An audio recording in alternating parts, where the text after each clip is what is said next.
মালিক আল্লাহ আমাদের সকলকে তুমি কবুল করে নাও।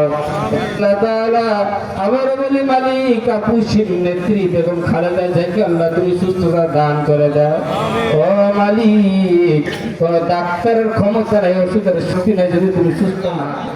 আমার নমিনেশন দরকার, আমার ভোট দরকার করেছিলাম, মনে আছে? হাজারে হাজারে ভোট পেয়েছিলাম। তখন কিন্তু অনেক জায়গায় বিএনপি অনেক বড় বড় নেতারা 10,000 15,000 ভোট পাইতে পারে নাই, কিন্তু আপনাদের নেতা আপনাদের ভোটে কিন্তু হাজারে হাজারে ভোট পেয়েছিল, মনে আছে না? আপনারাই দিয়েছিলেন। আর আমি তো পোস্টার লাগানোর জন্য রাজনীতি আসি নাই। আমি কেন একটি বছরে যে আজকে 5 তারিখের পর থেকে শিবচরে 28টি জনসভা করেছি রে ভাই। প্রত্যেকটি জনসভায় হাজারে হাজারে আপনারা আসছেন মা বোনেরা। আমার 19টি ইউনিয়নে একটি পৌরসভায় 72টা ওয়ার্ড মিটিং করেছি, আমরা করেছি না? তাহলে কতগুলো হলো? 72টা ওয়ার্ড মিটিং, আর আমি ইউনিয়ন মিটিং করেছি 28টা। এই 28টা মিটিং সারা ফরিদপুর ডিভিশনে করে রেখা। এই এক বছর যদি ফরিদপুর ডিভিশনে কেমন করেন 28টা জনসভা হয় নাই। আমি শিবচর 28টি জনসভা করেছি। কেন করেছি জানেন? আপনাদের নিয়ে যদি আমি সুসংগঠিত না করি, আপনাদের নিয়ে যদি আমি না চলি, তাহলে কাজ করব, কাজে বিশ্বাসী হব, কিন্তু কেউ কাকে ক্ষতি করার কাজ আমি করতে দিব না শিবচরে ইনশাআল্লাহ। প্রিয় ভাইয়েরা, বিগত সরকার আমলে জানেন তো কি ছিল? 15টি বছর প্রত্যেক বাড়ির মধ্যে 3টা করে ভাগ করে রাখছিল ওই লিটন চৌধুরী সাহেবরা। লিটন চৌধুরী সাহেবের এক ভাগ, তার ভাই নিক্সনের এক ভাগ, মনির চৌধুরীর এক ভাগ। প্রত্যেকটা গ্রামে গ্রামে আপনারা সব মনে বুকে হাত বলেন 3টা করে ভাগ করে রাখছে না? রাখছে। তারা রাত্রে কিন্তু 3 জন এক জায়গায় বসতো, দিনে দেখায় তো 3 জন 3 জনের। কিন্তু সেটা ইনশাআল্লাহ আমাদের সময় হবে না, আমরা হতে দেব না।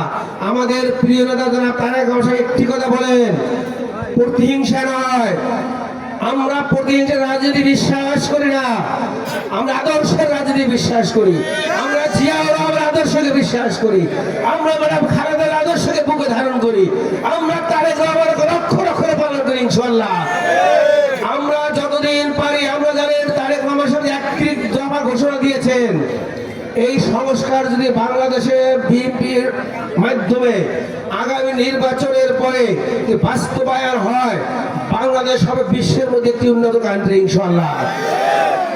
আপনারা জানেন আমাদের শিবচরে শিক্ষার সুব্যবস্থা নাই, মানুষ শিক্ষা থেকে দূরে চলে গিয়েছিলেন।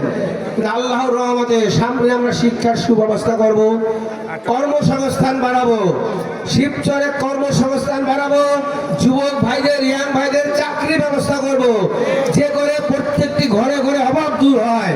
আপনারা জানেন শিবচরের কোনো ভালো কোনো কাজ নাই। এতদিন ছিল ইয়াং জেনারেশন মাদকে আসক্ত হয়েছিল, কিন্তু আল্লাহর রহমতে মাদক থেকে আমাদের দূরে যেতে হবে। কিন্তু ভাইরা ওটা করে যাবেন না। তাই প্রিয় ভাইরা, আমি আজকে বেশি কথা বলবো না, আপনারা অনেক ধৈর্য ধরে বসে আছেন। আমি ঘুরিয়ে ঘুরে আর 2-1টি কথা বলবো, সেটি হচ্ছে আপনারা আমার জন্য দোয়া করলে আমি আপনাদের মাঝে আপনাদের সেই নমিনেশন নিয়ে ইলেকশন করবো। আপনাদের মাঝে হতে পারি, আমি আপনাদের মাঝে আপনাদের সেই নমিনেশন নিয়ে সেই ইলেকশন করবো ইনশাআল্লাহ। কিন্তু আপনারা আমার জন্য গ্রামগঞ্জে গিয়ে ভোট চাবেন, এই ওয়াদাটা খালি করে দিন, আমার জন্য ভোট চাবেন। আপনাদের ভোট না চান আমার কিন্তু কোনো লাভ নাই। আপনাদেরকে ভোট চেতে হবে। শিবচর এমন একটি জায়গা, সেখানে 18টি বছর আপনাদেরকে ভোট কেন্দ্রে যেতে হয় নাই, বাক্স আগে এমনি ভরে রেখেছিল। এখন কিন্তু ভোটের সিস্টেম, ভোট চাইতে হবে, ভোটকে মূল্যায়ন করতে হবে, প্রত্যেকটি ভোটে একটি মূল্যায়ন করতে হবে।